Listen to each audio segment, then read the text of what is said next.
Hey, the video made by Chris and Reese over at Pedal Pond talking about guitar strings. Loved it. It was awesome. Everything, let me start off by saying everything they say in the video, I totally agree with. And it was very well said, very articulate.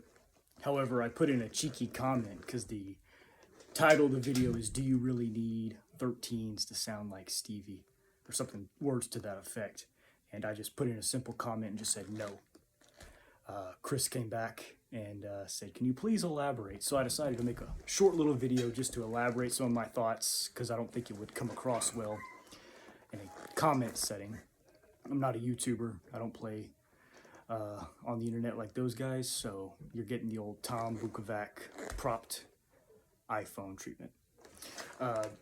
Real quick, who I am, I've been playing for about 20 years now, close to 20 years. Played with bands, played in gigs, open blues jams. I was that, 15-year-old blues slinger, downtown McKinney, Texas. Learned a lot doing that kind of stuff, so I've done the blues thing for a while. My Stevie guitar licks aren't very up to chops because I've mostly been playing that these days.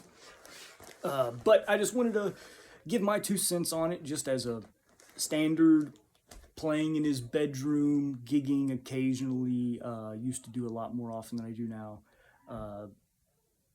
opinion on it, okay? And my opinion is no to the 13s, straight out of the back. Obviously, you heard Reese in his video. The answer to him is absolutely yes. It does give him an amazing tone, and he's got bone tone though, guys. He's got bone tone. Quick story. I chased the heavy guitar strings back when I was in high school or younger age, playing in that North Texas blues scene. And I had a pawn shop, Highway 1 Stratocaster, not this guy. And I had 9s on it, whatever came in with the guitar. And I wanted to chase that big fat tone like Stevie. And I went down the rabbit hole and tried a bunch of different strings, and I landed on the Ernie Ball Beefy Slinky set. Y'all probably seen it before. It's got the I think like 58 to 11, but with a 22 plain G string. That'll be important. I'll talk about that in a minute. And there's this blues guitar player in McKinney, Texas, Hungarian by way of Texas. Y'all know who I'm talking about. And he was a mentor to all the young guitar guys. One of the best guitar players I've ever seen play in front of my eyeballs.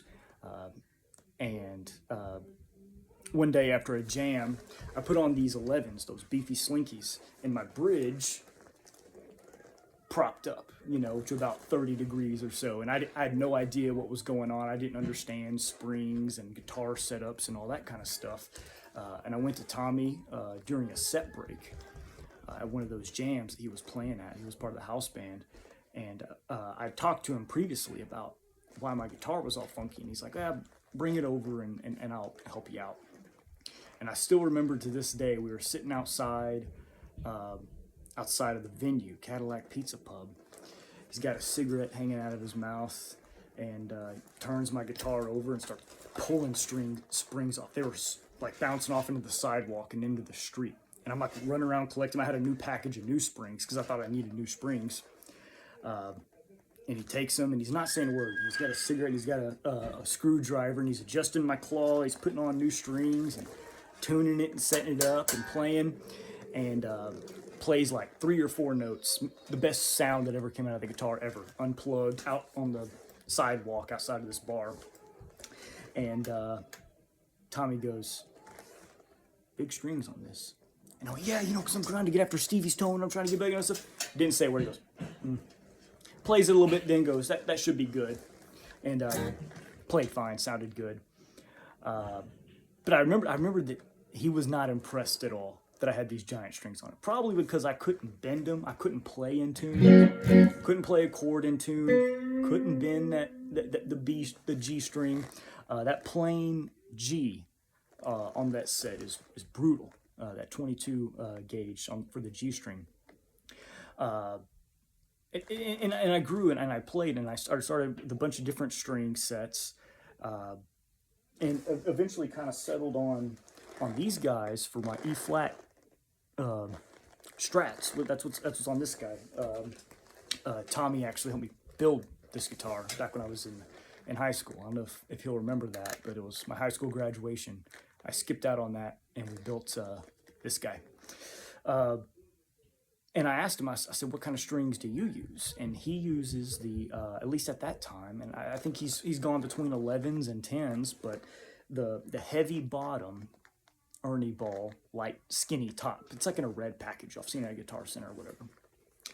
And what I learned playing those heavier gauge strings, especially on the bottom, is the big part of that Stevie sound. I think is the percussion. It's the notes, but it's the chuck in between.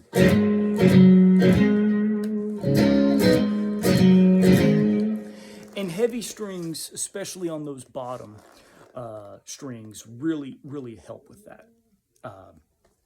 They really help you get that percussiveness. But if you're not used to them, and you go to a heavy bottom and a light top, you'll find that you're playing, especially if you do these 5 or 4 finger chords, you'll have a hard time getting the pressure down just right so that every single note is in tune. Every note isn't in tune on this one guy either.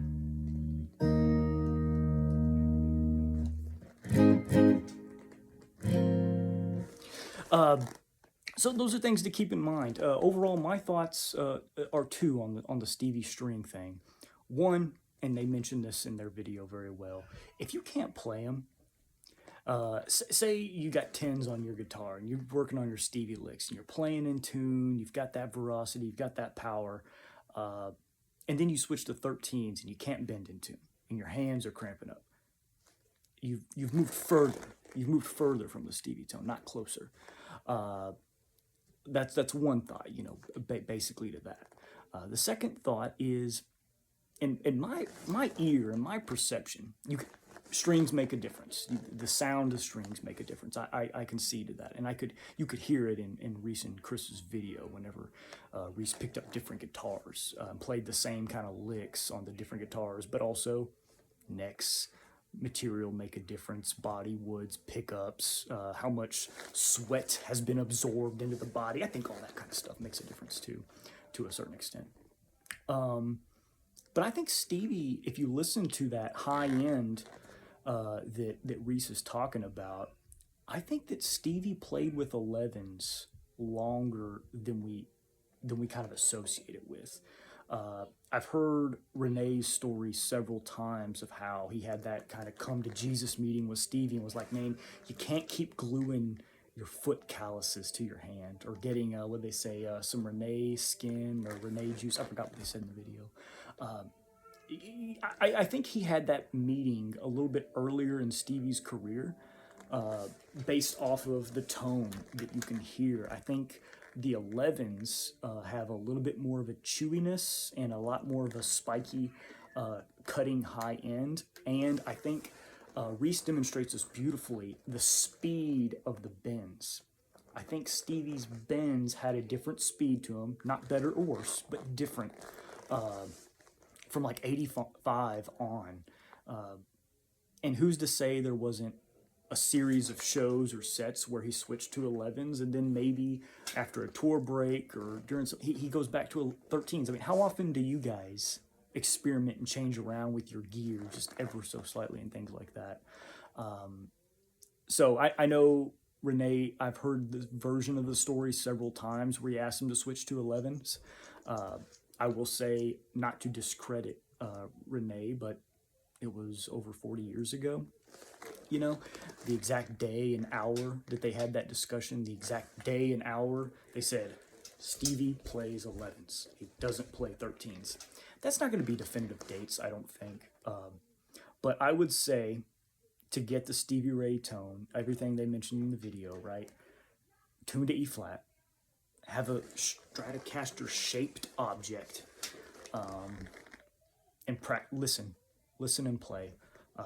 Listen to the bootlegs, listen to the studio work that Stevie did that wasn't necessarily on the studio albums that are, you know, Stevie and Double Trouble. Listen to all that other stuff. And most importantly, when I was taking, you know, lessons from some other prominent blues guys back in Dallas when I was coming up, and I said, I want to learn to play like Stevie Ray Vaughan. They said, okay, great, let's learn B.B. King. Oh, that's great, let's learn Freddie King. Great, let's pretend to learn Albert King, because no, you can't learn Albert King. You just gotta play it. Listen to it. Listen to the influences that made the man. And do that, and get really, really good at that on a string gauge that you're comfortable on. And then remember, yeah, heavier gauges are going to help you out. So if you can get up to 11s, that's great. If you can play in tune and with as amazing licks as Reese does with 13s, and your hands can take it, and your arms can take it, and you know your body can take it. Reese is also a young guy. He's like half my age, so he can take it right now. But who's to say he's 30 or 40 and he's still playing 13s? Maybe not, but I doubt he's going to be less of a guitar player or sound less, because he's obviously incredibly talented and sounds amazing. Those are my two thoughts on it. Short answer, no, you don't need 13s to sound like Stevie. The long answer, watch their video. You're going to see that and probably not ever see this. And that'll give you a good way to go.